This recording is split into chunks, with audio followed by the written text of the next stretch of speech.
Super exclusive जानकारी सिर्फ ते सिर्फ न्यूज़ 18 पंजाब दे कोल फरार होए दीपक टीनू ਨੂੰ ਲੈ ਕੇ ਸਭ ਤੋਂ ਵੱਡੀ ਖਬਰ ਨਿਊਜ਼ 18 ਪੰਜਾਬ ਨੇ ਤੁਹਾਨੂੰ ਸਭ ਤੋਂ ਪਹਿਲਾਂ ਦੱਸੀ ਔਰ ਲਗਾਤਾਰ ਇਸ ਖਬਰ ਤੇ ਅਸੀਂ ਤੁਹਾਨੂੰ ਅਪਡੇਟ ਦੱਸ ਰਹੇ ਹਾਂ।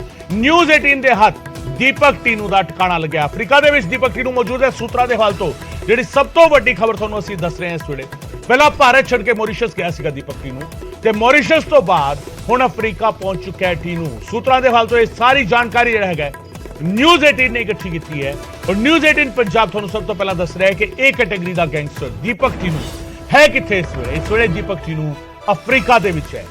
ਪੁਖਤਾ ਸੂਤਰਾਂ ਦੇ ਹਵਾਲੇ ਦੇ ਨਾਲ ਜਿਹੜਾ ਹੈਗਾ ਜਾਣਕਾਰੀ ਜਿਹੜਾ ਹੈਗਾ ਸਾਹਮਣੇ ਆ ਰਹੀ ਹੈ ਕਿ ਦੀਪਕ ਟੀਨੂ ਮੌਰੀਸ਼ੀਅਸ ਦੇ ਰਸਤੇ ਅਫਰੀਕਾ ਪਹੁੰਚਿਆ ਹੈ। ਭਾਰਤ ਤੋਂ ਪਹਿਲਾਂ ਮੌਰੀਸ਼ੀਅਸ ਗਿਆ ਔਰ ਮੌਰੀਸ਼ੀਅਸ ਤੋਂ ਬਾਅਦ ਫਿਰ ਦੀਪਕ ਟੀਨੂ ਪਹੁੰਚਦਾ ਹੈ ਅਫਰੀਕਾ ਔਰ ਇਸ ਵੇਲੇ ਅਫਰੀਕਾ ਦੇ ਵਿੱਚ ਮੌਜੂਦ ਹੈ ਦੀਪਕ ਟੀਨੂ।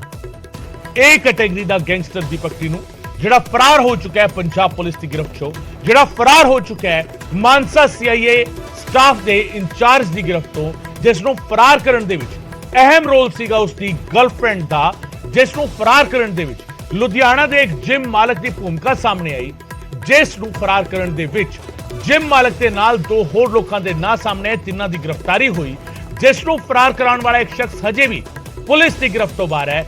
ਉਹ ਦੀਪਕ ਟੀਨੂ ਇਸ ਵੇਲੇ ਅਫਰੀਕਾ ਵਿੱਚ ਮੌਜੂਦ ਹੈ। ਜੀ ਹਾਂ, ਉਸ ਦੀ ਗਰਲਫ੍ਰੈਂਡ ਨੂੰ ਪੁਲਿਸ ਨੇ ਗ੍ਰਿਫਤਾਰ ਕੀਤਾ ਸੀਗਾ ਮੁੰਬਈ 에ਅਰਪੋਰਟ ਦੇ ਇਲਾਕੇ ਤੋਂ ਔਰ ਉਸ ਦੀ ਗਰਲਫ੍ਰੈਂਡ ਨੇ ਕੀਤੇ ਸੀਗੇ ਖੁਲਾਸੇ ਕਿੱਥੇ ਤੱਕ ਸੀਗੇ? ਖੁਲਾਸੇ ਇਹ ਸੀਗੇ ਕਿ ਜਦੋਂ ਮਾਨਸਾ ਤੋਂ ਉਸ ਨੂੰ ਪਹੁੰਚਾਇਆ ਗਿਆ ਤਾਂ ਲਹਿਰਾ ਗੱਗਾ ਹੁੰਦੇ ਹੋਏ ਹਰਿਆਣਾ ਤੇ ਫਿਰ ਰਾਜਸਥਾਨ ਪਹੁੰਚੇ ਸੀਗੇ ਸਾਰੇ। ਰਾਜਸਥਾਨ ਦੇ ਵਿੱਚ ਆਪਣੀ ਗਰਲਫ੍ਰੈਂਡ ਨੂੰ ਮਾਲਦੀਵ ਦੀ ਟਿਕਟ, ਪੈਸੇ ਤੇ ਕੈਬ ਬੁੱਕ ਕਰਾ ਕੇ ਉਸਨੇ ਦਿੱਤੀ। ਵਾਅਦਾ ਇਹ ਕੀਤਾ ਕਿ ਮੁੰਬਈ 에ਅਰਪੋਰਟ ਤੇ ਮਿਲੇਗਾ, ਪਰ ਆਪਣੀ ਗਰਲਫ੍ਰੈਂਡ ਦੇ ਨਾਲ ਵੀ ਧੋਖਾ ਕਰ ਗਿਆ ਦੀਪਕ ਟੀਨੂ ਔਰ ਉਸ ਤੋਂ ਬਾਅਦ ਦੀਪਕ ਟੀਨੂ ਹੋ ਗਿਆ ਫਰਾਰ ਤੇ ਦੀਪਕ ਟੀਨੂ ਇਸ ਵੇਲੇ ਅਫਰੀਕਾ ਦੇ ਵਿੱਚ ਮੌਜੂਦ ਹੈ। ਸਭ ਤੋਂ ਵੱਡੀ ਖਬਰ ਇਸ ਵੇਲੇ ਦੀ ਤੁਹਾਨੂੰ ਦੱਸ ਰਹੇ ਹਾਂ, ਨਿਊਜ਼ 18 ਦੀ ਸੁਪਰ ਐਕਸਕਲੂਸਿਵ ਇਨਫੋਰਮੇਸ਼ਨ, ਦੀਪਕ ਟੀਨੂ ਇਨ ਅਫਰੀਕਾ। ਮਨੋਜ ਨਾਠੀ ਮੇਰੇ ਸਹਿਯੋਗੀ ਮੇਰੇ ਨਾਲ ਜੁੜ ਰਹੇ ਨੇ। ਮਨੋਜ, ਲਗਾਤਾਰ ਅਪਡੇਟਸ ਹੋ ਰਹੀਆਂ ਨੇ, ਲਗਾਤਾਰ ਤਸਵੀਰਾਂ ਜਿਹੜਾ ਹੈਗਾ ਉਹ ਬਦਲ ਰਹੀਆਂ ਨੇ ਇਸ ਪੂਰੇ ਮਾਮਲੇ ਨੂੰ ਲੈ ਕੇ, ਲਗਾਤਾਰ ਨਵੇਂ ਖੁਲਾਸੇ ਜਿਹੜਾ ਹੈਗਾ ਹੋ ਰਹੇ ਨੇ।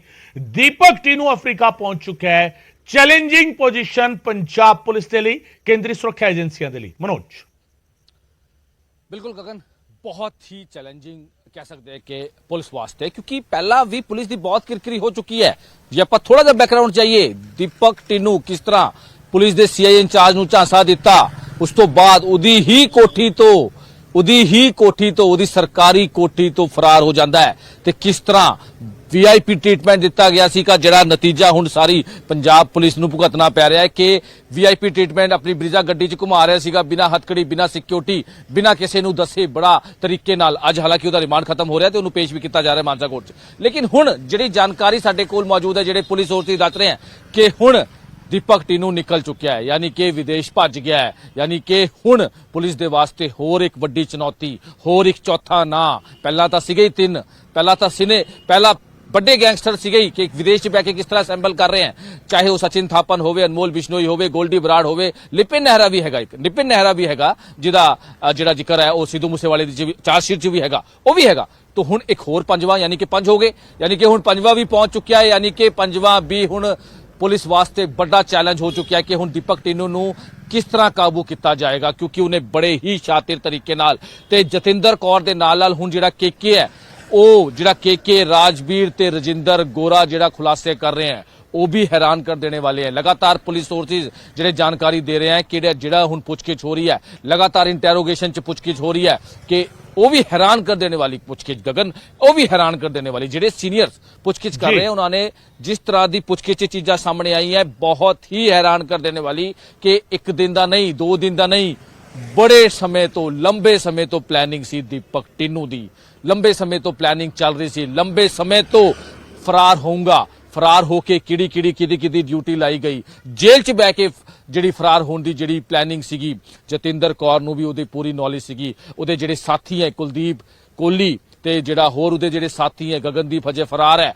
ਉਹਨਾਂ ਨੂੰ ਸਾਰਿਆਂ ਨੂੰ ਇਹਦੇ ਬਾਰੇ ਪਤਾ ਸੀਗਾ ਕਿ ਕਿਸ ਤਰ੍ਹਾਂ ਦੀ ਪਲੈਨਿੰਗ ਕੀਤੀ ਜਾ ਰਹੀ ਹੈ, ਕਿਹੜੇ ਰਾਸਤੇ 'ਚ ਜਾਣਾ ਹੈ, ਹਾਈਵੇ ਅਸੀਂ ਯੂਜ਼ ਨਹੀਂ ਕਰਨਾ, ਕਿਹੜੀ ਗੱਡੀਆਂ ਯੂਜ਼ ਕਰਨੀ ਹੈ, ਉਸ ਤੋਂ ਬਾਅਦ ਗੱਡੀ ਜਿਹੜੀ ਹੈ ਚੇਂਜ ਕਰਨੀ ਹੈ, ਉਸ ਤੋਂ ਬਾਅਦ ਕਿਹੜੀ ਚੀਜ਼ੇ ਮੁਹੱਈਆ ਕਰਾਣੀ ਹੈ, ਕਿਸ ਤੋਂ ਪੈਸੇ ਲੈਣੇ ਹੈ, ਕਿਸ ਤੋਂ, ਉਸ ਤੋਂ ਬਾਅਦ ਰਾਜਸਥਾਨ ਜਾ ਕੇ ਕਿਹੜੇ ਰਾਸਤੇ ਤੋਂ ਅਸੀਂ 에ਅਰਪੋਰਟ ਹੁੰਦੇ ਹੋਏ ਸਿੱਧਾ ਅਸੀਂ ਭੱਜਣਾ ਹੈ। ਇਹ ਸਾਰੀ ਚੀਜ਼ਾਂ ਦਾ ਖੁਲਾਸਾ ਹੁਣ ਲਗਾਤਾਰ ਉਹਦੇ ਜਿਹੜੇ ਸਾਥੀ ਹੈ ਕਰਦੇ ਨਜ਼ਰ ਆ ਰਹੇ ਤੇ ਪੁਲਿਸ ਦੀ ਜਿਹੜੀ ਇੰਟੈਲੀਜੈਂਸ ਹੈ, ਪੁਲਿਸ ਜਿਹੜੇ ਸੋਰਸਿਸ ਦੱਸ ਰਹੇ ਨੇ, ਪੁਖਤਾ ਜਿਹੜੇ ਸੋਰਸਿਸ ਦੱਸ ਰਹੇ ਨੇ ਕਿ ਦੀਪਕ ਟਿੰਨੂ ਹੱਥੋਂ ਨਿਕਲ ਗਿਆ ਹੈ, ਦੀਪਕ ਟਿੰਨੂ ਹੁਣ ਫਰਾਰ ਹੋ ਗਿਆ ਹੈ, ਦੀਪਕ ਟਿੰਨੂ ਹੁਣ ਪੰਜਾਬ 'ਚ ਨਹੀਂ ਹੈ, ਪੰਜਾਬ ਦੇ ਨਾਲ ਨਾਲ ਹੁਣ ਇੰਡੀਆ 'ਚ ਵੀ ਨਹੀਂ ਹੈ। ਜਿਹੜੇ ਪੁਲਿਸ ਸੋਰਸਿਸ ਜਾਣਕਾਰੀ ਦੇ ਰਹੇ, ਇੱਕ ਵੱਡਾ ਚੈਲੰਜ ਔਰ ਇੱਕ ਵੱਡੀ ਸਰਦਰਦੀ ਪੁਲਿਸ ਵਾਸਤੇ ਕਿ ਆਖਿਰ ਦੀਪਕ ਟਿੰਨੂ ਕੋਲ ਇਸ ਤਰ੍ਹਾਂ ਕੀ ਜਾਦੂ ਕਿਸ ਤਰ੍ਹਾਂ ਦਾ ਹੈਗਾ, ਕਿਸ ਤਰ੍ਹਾਂ ਦਾ ਜਾਦੂ ਹੈ। ਉਹ ਜਾਦੂਗਰ ਹੈ ਕਿ ਉਹ ਪੰਜਾਬ 'ਚੋਂ ਵੀ ਨਿਕਲ ਗਿਆ, ਪੁਲਿਸ ਨੂੰ ਪਤਾ ਨਹੀਂ ਲੱਗਿਆ, ਉਹ ਹਰਿਆਣਾ ਤੋਂ ਵੀ ਨਿਕਲ ਗਿਆ, ਪੁਲਿਸ ਨੂੰ ਨਹੀਂ ਪਤਾ ਲੱਗਿਆ, ਉਹ ਰਾਜਸਥਾਨ ਤੋਂ ਵੀ ਨਿਕਲ ਗਿਆ, ਪੁਲਿਸ ਨੂੰ ਨਹੀਂ ਲੱਗਿਆ, ਉਹ ਫੇਕ ਪਾਸਪੋਰਟ ਬਣਾ ਕੇ ਉਹ ਭਾਰ ਵੀ ਭੱਜ ਗਿਆ, ਪੁਲਿਸ ਨੂੰ ਨਹੀਂ ਪਤਾ ਲੱਗਿਆ। ਤੇ ਦੱਸੋ ਕਿਸ ਤਰ੍ਹਾਂ ਦਾ ਮੇਕਅਪ ਉਹਦਾ ਕੀਤਾ ਗਿਆ, ਮੇਕਅਪ ਆਰਟਿਸਟ ਨੇ ਉਹਦਾ ਕਿਸ ਤਰ੍ਹਾਂ ਦਾ ਮੇਕਅਪ ਹੋਇਆ ਕਿ ਉਹਨੂੰ ਉਹਦੀ ਜਾਣਕਾਰੀ ਹੀ ਕਿਸੇ ਨੂੰ ਨਹੀਂ ਲੱਗੀ। ਇਹ ਬਹੁਤ ਸਾਰੀ ਚੀਜ਼ਾਂ ਨੇ ਗਗਨ, ਬਹੁਤ ਸਾਰੇ ਜਿਹੜੀ ਚੀਜ਼ਾਂ ਹੋਈ ਹੈ ਬਹੁਤ ਹੈਰਾਨ ਕਰ ਦੇਣੇ ਵਾਲੀ ਹੈ ਤੇ ਪੁਲਿਸ ਦੇ ਵਾਸਤੇ ਇੱਕ ਸਵਾਲੀਆ ਨਿਸ਼ਾਨ ਜ਼ਰੂਰ ਖੜਾ ਹੁੰਦਾ ਹੈ। ਹਾਲਾਂਕਿ ਹੁਣ ਗ੍ਰਿਫਤਾਰੀਆਂ ਹੋ ਰਹੀਆਂ, ਇਹਦੇ 'ਚ ਕੋਈ ਡਰਾਹਾ ਨਹੀਂ, ਲਗਾਤਾਰ ਐਂਟੀ ਗੈਂਗਸਟਰ ਟਾਸਕ ਫੋਰਸ ਲੱਗੀ ਹੋਈ ਹੈ, ਐਂਟੀ ਗੈਂਗਸਟਰ ਟਾਸਕ ਫੋਰਸ ਲੱਗੀ ਹੋਈ ਹੈ, ਕੰਮ ਕਰ ਰਹੀ ਹੈ। ਲੇਕਿਨ ਜਿਹੜੀ ਮਾਨਸਾ ਪੁਲਿਸ ਦੀ ਕਿਰਕਰੀ ਹੋਈ ਹੈ, ਜਿਹੜੇ ਉੱਥੇ ਦੇ ਸੀਆਈ ਇੰਚਾਰਜ ਨੇ ਜਿਸ ਤਰ੍ਹਾਂ ਦੀ ਹਰਕਤ ਕੀਤੀ ਹੈ, ਸਾਰੀ ਉਹਦੀ ਕਹਿ ਸਕਦੇ ਹਾਂ ਕਿ ਲਾਪਰਵਾਹੀ, ਮਿਲੀ ਭੁਗਤ, ਸਾਜ਼ਿਸ਼, ਜੋ ਮਰਜ਼ੀ ਕਹਿ ਲਓ, ਲੇਕਿਨ ਹੁਣ ਉਹਦੀ ਜਿਹੜੀ ਸਾਰੀ ਚੀਜ਼ਾਂ ਕਰਕੇ ਇਹ ਸਾਰਾ ਹੁਣ ਦਿਨ ਦੇਖਣੇ ਪੈ ਰਹੇ ਹੈ ਕਿ ਇੰਨਾ ਵੱਡਾ ਜਿਹੜਾ ਗੈਂਗਸਟਰ ਹੈ ਉਹ ਵਿਦੇਸ਼ ਭੱਜ ਚੁੱਕਿਆ ਹੈ। ਐਂਟੀ ਗੈਂਗਸਟਰ ਟੀਮ ਲਗਾਤਾਰ ਜਿਹੜੇ ਫੜੇ ਗਏ ਨੇ ਉਹਨਾਂ ਤੱਕ ਪਹੁੰਚ ਕੇ ਉਹਨਾਂ ਦੀ ਗ੍ਰਿਫਤਾਰੀ ਵੀ ਹੋ ਚੁੱਕੀ ਹੈ। ਗਗਨਦੀਪ ਨੂੰ ਵੀ ਜਲਦੀ ਗ੍ਰਿਫਤਾਰ ਕਰ ਲਿਆ ਜਾਏਗਾ। ਲੇਕਿਨ ਜਿਹੜੀ ਪੁੱਛਗਿੱਛ ਬਹੁਤ ਵੱਡੇ ਖੁਲਾਸੇ ਕਿ ਕਿਸ ਤਰ੍ਹਾਂ ਦੀ ਪਲੈਨਿੰਗ ਦੀਪਕ ਟਿੰਨੂ ਨੇ ਸਾਡੇ ਨਾਲ ਮਿਲ ਕੇ ਕੀਤੀ ਸੀ, ਕਿਹੜੇ ਲੋਕ ਇਹਦੇ ਵਿੱਚ ਇਨਵੋਲਵ ਸੀਗੇ, ਕਿਉਂਕਿ ਇਹ ਚਾਰ ਹੀ ਨਹੀਂ ਨਾ, ਕੁਲਦੀਪ ਕੋਹਲੀ ਤਾਂ ਹੈਗਾ ਹੀ ਹੈਗਾ, ਰਾਜਵੀਰ ਉਹ ਹੈਗਾ ਹੀ ਹੈਗਾ, ਰਜਿੰਦਰ ਗੋਰਾ ਉਹ ਹੈਗਾ ਹੀ ਹੈਗਾ, ਗਗਨਦੀਪ ਉਹ ਹੈਗਾ ਹੀ ਹੈਗਾ, ਮੇਕਅਪ ਆਰਟਿਸਟ ਜਤਿੰਦਰ ਕੌਰ ਉਹ ਵੀ ਹੈਗੀ ਹੈ। ਲੇਕਿਨ ਉਹਦੇ ਨਾਲ ਹੋਰ ਵੀ ਲੋਕ ਜਿਹੜੇ ਨੇ, ਹੋਰ ਵੀ ਜਿਹੜੇ ਉਹਨਾਂ ਦੇ ਗੁਰਗੇ ਨੇ ਉਹ ਵੀ ਸ਼ਾਮਿਲ ਨੇ। ਯਾਨੀ ਕਿ 1.5-2 ਮਹੀਨੇ ਤੋਂ ਕਿਸ ਤਰ੍ਹਾਂ ਦੀ ਪਲੈਨਿੰਗ, ਕਿਸ ਤਰ੍ਹਾਂ ਦੀ ਸਾਰੀ ਚੀਜ਼ਾਂ ਜੇਲ੍ਹ 'ਚ ਬਹਿ ਕੇ ਬੰਦ ਇਹ ਦੀਪਕ ਟਿੰਨੂ ਕਰ ਰਿਹਾ ਸੀਗਾ ਔਰ ਉਹਦਾ ਜਿਹੜਾ ਰਿਜ਼ਲਟ ਹੈ ਉਹਨੂੰ ਮਿਲਿਆ, ਉਹ ਸਕਸੈਸ ਹੋਇਆ, ਪੁਲਿਸ ਦੀ ਕਿਰਕਰੀ ਹੋਈ। ਤੇ ਹੁਣ ਕੀ ਹਾਲ ਹੈ, ਜਿਹੜੇ ਪੁਲਿਸ ਸੋਰਸਿਸ ਦੱਸ ਰਹੇ ਹੈ ਕਿ ਉਹ ਤਾਂ ਫੁਰ ਹੋ ਚੁੱਕਿਆ ਹੈ। ਯਾਨੀ ਕਿ ਹੁਣ ਪੁਲਿਸ ਦੇ ਹੱਥ ਆਂਦਾ ਹੈ ਨਹੀਂ ਆਂਦਾ ਇਹ ਤਾਂ ਹੁਣ ਸਮਾਂ ਦੱਸੂਗਾ। ਲੇਕਿਨ ਹੁਣ ਤੱਕ ਪਹਿਲੀ ਤੋਂ ਲੈ ਕੇ ਹੁਣ ਅੱਜ ਤੱਕ ਟਿਲ ਡੇਟ ਤੱਕ ਦੀਪਕ ਟਿੰਨੂ ਫਰਾਰ ਹੈ, ਦੀਪਕ ਟਿੰਨੂ ਦਾ ਕੁਝ ਨਹੀਂ ਪਤਾ ਚੱਲਿਆ। ਯਾਨੀ ਕਿ ਬਹੁਤ ਵੱਡੇ ਸਵਾਲ ਇਹਦੇ 'ਚ ਖੜੇ ਹੁੰਦੇ ਨੇ ਔਰ ਜਿਹੜੇ ਵੀ ਗ੍ਰਿਫਤਾਰੀਆਂ ਇਹਦੇ ਵਿੱਚ ਹੋਈ ਹੈ, ਜਿਨ੍ਹਾਂ ਨੇ ਸਾਥ ਦਿੱਤਾ ਹੈ, ਜਿਨ੍ਹਾਂ ਨੇ ਲੌਜਿਸਟਿਕ ਚੀਜ਼ਾਂ ਮੁਹੱਈਆ ਕਰਾਈ ਹੈ, ਜਿਨ੍ਹਾਂ ਨੇ ਗੱਡੀਆਂ ਮੁਹੱਈਆ ਕਰਾਈ ਹੈ, ਜਿਨ੍ਹਾਂ ਦੇ ਨਾਲ ਹੋ ਗਿਆ ਉਹ ਹੁਣ ਤਾਂ ਫੜ ਲੇ।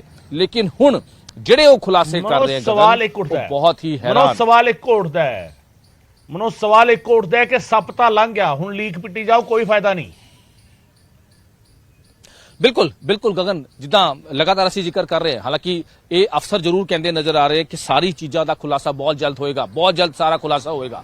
ਲੇਕਿਨ ਕਦ ਹੋਏਗਾ? ਉਹਨਾਂ ਦੇ ਜਿਹੜੇ ਸਾਥੀ ਫੜੇ ਗਏ ਨੇ ਜਾਂ ਫਿਰ ਜਿਹੜੀ ਮੇਕਅਪ ਆਰਟਿਸਟ ਫੜੀ ਗਈ ਹੈ, ਉਹਨਾਂ ਦਾ ਜਿਹੜਾ ਵੀ ਪਲੈਨਿੰਗ ਸੀਗੀ ਉਹਦਾ ਵੀ ਖੁਲਾਸਾ ਹੋ ਰਿਹਾ ਹੈ।